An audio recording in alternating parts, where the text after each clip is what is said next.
This is the simplest method to write good chord progressions. The most common issue with the chord progressions are people try to make the most complex chord progressions at once. What they need to do is actually break it down. The first thing that you need to do, put a really slow melody. Then maybe go a bit down. Maybe even go down like this. Super simple melody.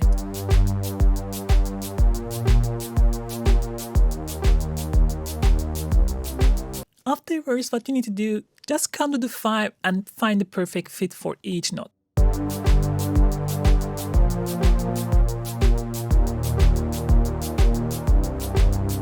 What I like to do at this point, somehow deviate from the perfect fits to create a bit more richer harmony, right? We can start with strong.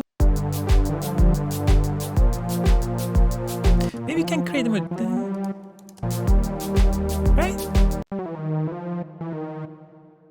Delete this now.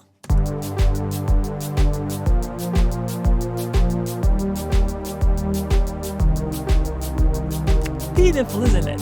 Now, at this part, the third note defines the vibe, the feel of your chord. Most of the time, dual chords already gives a lot of feel to it. What I want to do, kind of simplify the sound. So I'm thinking, what if we take this, because I see this note over here, and create kind of take this one, so making it smoother going through each other.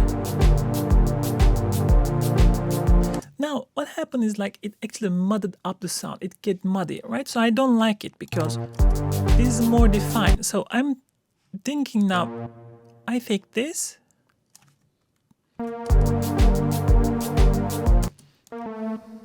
Maybe try to create something here and kind of emphasize these two. And then maybe go down.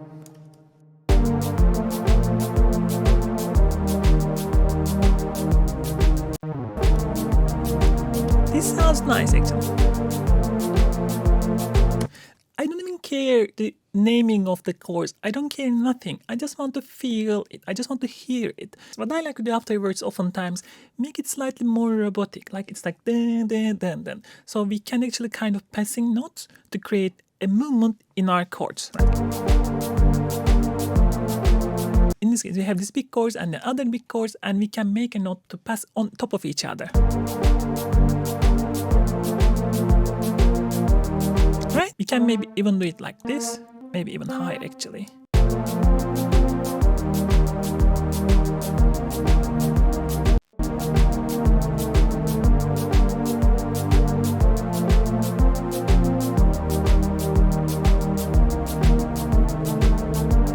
From here, you can make it more complicated by adding extra notes or dividing into different segments depending onto your track. But once you have something like this, it's much easier to build it up later on if you need it. Follow me for more tips like this.